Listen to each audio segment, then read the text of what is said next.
sweatshirt this morning. It is still cold. It says 39 degrees on my van.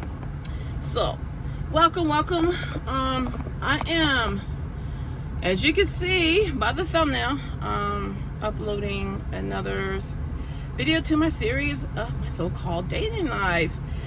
I just want to bring light to this situation. I've already mentioned about it this past weekend. And let me go. There's a word I need to look up because this might be the word I need to use properly to describe what happened to me. Please forgive me. I'll be right back.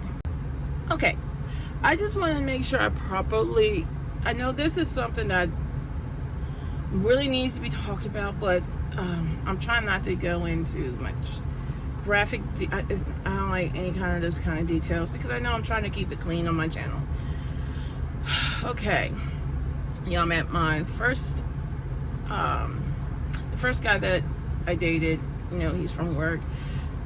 I went online and I cannot remember the app because apps come and go. And I don't think this app is around anymore or is not really used. There are so many dating sites out here. It's ridiculous. And just like any other social media, there are creepers, there's stalkers, there's murderers or rapists on them. You really have to be really careful. Well, I was in my early 40s. I think I was like 40, I want to say between 41 and 42 when this happened. I was newly separated from my ex-husband, and I wouldn't think much of myself. I didn't want to be alone. I've never been alone. I was with my ex-husband from the age of 18 to the age of 40. 22 years with one man, and then bam, he's gone the next. It really messes with your head mentally. So you don't think very much of yourself, but you don't want to be alone. So it's kind of meeting people. I thought it would be fun meeting people online, because I'm a very trusting soul. If you haven't figured that out, I'm a very trusting, caring person. And I thought there were other people like me out there. And this young man was 26, 27. I didn't think that, I didn't think men could be so violent towards a woman. When I first learned about rape, I was like, oh my God, how can men be so violent to women? You came from a woman. So I met this guy. I was into bad boys. I said, my ex-husband is a good man. He is a good man all in all. He's done bad things to me, but not in a physical sense.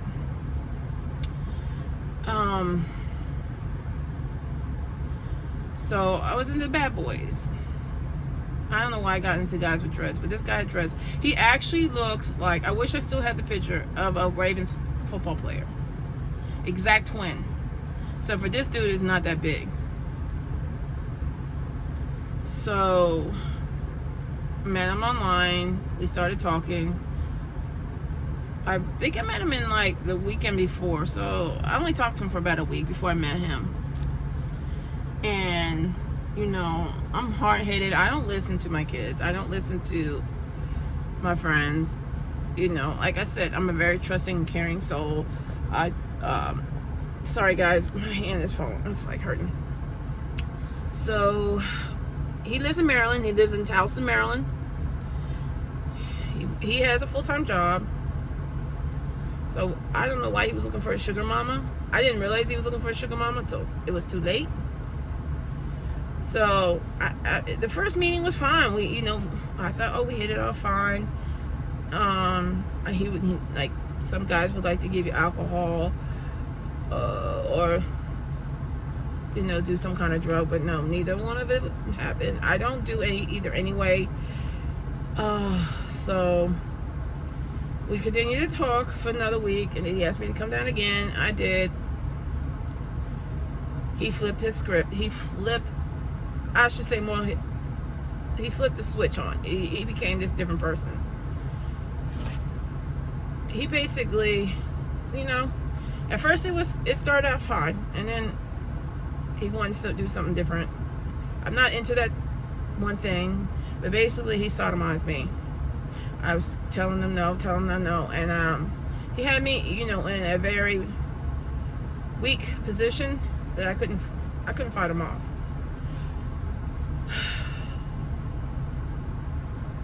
Oh man. Once he was finished, he decided to get in the shower, and that's my moment to leave. I didn't say goodbye. I didn't say nothing. I got dressed, got up. I was crying all the way home, and I know you're gonna say, why didn't you go to the police? First of all, my first thought was, why would any police believe me? A 41-year-old woman they would consider relations with a younger man. I never trusted, I don't have trust in a lot of, basically, law enforcement, doctors. I don't have trust in a lot of people, because they do harm too. I didn't want to be judged. I just didn't want to relive the situation. I just went home. I was only out way, thankfully, so I cried it all out before I got home. I took a long shower, went into my room and just went to sleep. I never told one of my kids. This is the first time I've ever even opened up to anybody. I told my twins because I heard Cynthia Beaumont talking about National Rape Day. That set me off, especially when she used that, trying to make people think that MT was going to come rape her. Like, lady, everybody has her address, and nobody wants to come in and her do any harm to you. Trust me. So my whole point of this story and to talk to you guys about is, ladies, do not trust anybody on any dating app, on any social media. Don't meet them at their home. Make sure you meet them in public. After that, though, trust me, I meet people in public. I will bring somebody along if I really don't feel too comfortable, but most of the time I meet solo in a public place, and I will talk to somebody for a longer period of time before I meet them.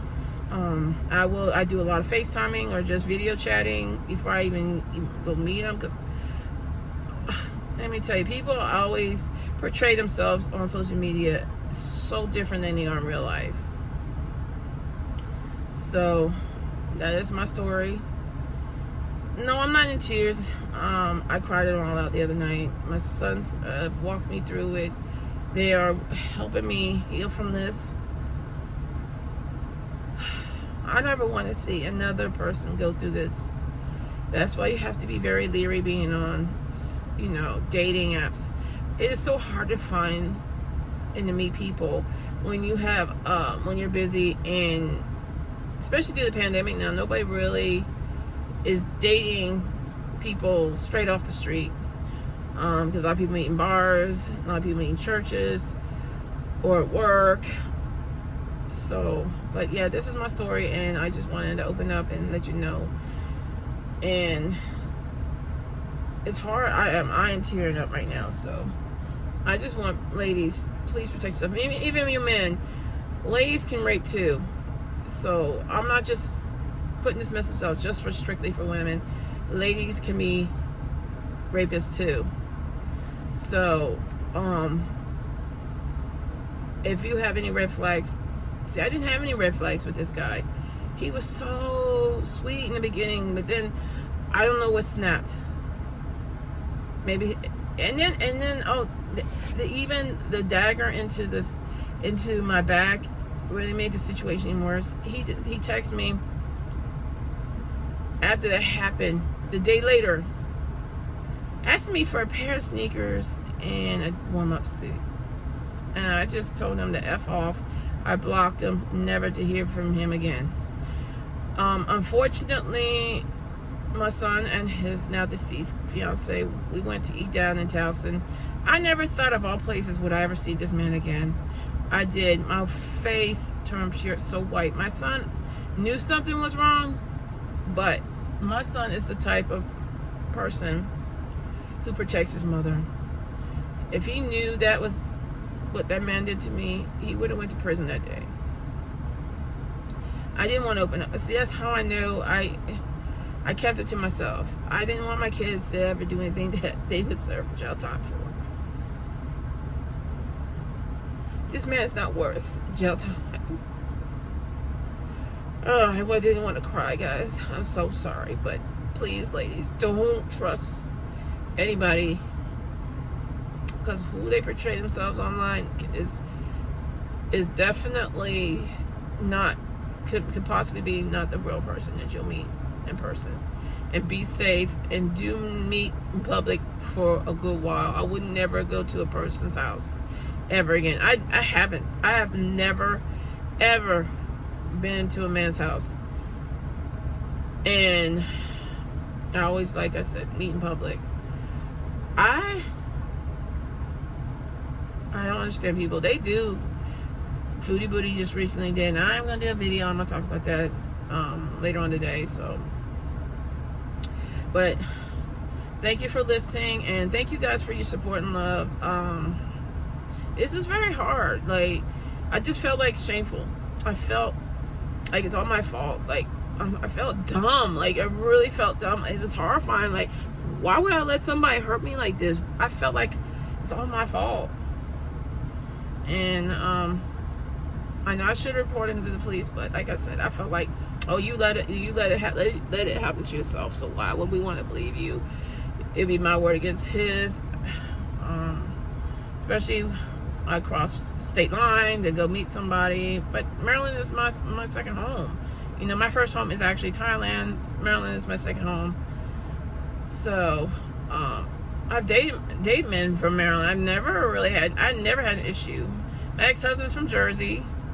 Now I'm dating somebody from New York. I don't know. I date now somebody from distance. I don't know why. I have a fear of trust. I have a fear of getting close to people. I don't want anybody to hurt me. So I don't know. I'm going to get over this. Like I said, I balled it up, and feelings are coming out. My twins are the most loving. Even their girlfriends know about it, so they all have been very supportive to me, and they understand. And I just don't want to be judged for some act that I did not bring on. So let me go before I really start bawling. I gotta pick up my students today, so I don't want to be red-eyed and looking so upset to them. They look up to me. My high school kids are awesome. So yeah, you guys have an awesome day. Thanks for listening, and I really appreciate all the love and support that I got from this. So, and I want to tell my story so other women don't blindly do what I did and end up getting hurt and remorse. I was lucky I didn't get murdered, to be honest. So I just walked away, just emotionally and physically hurt. So there's a lot of women out there that don't even get murdered, and that's why I'm upset with myself, because I could have been murdered. My kids would never have known. So I love you guys. Thanks for listening, and I'll talk to you guys soon.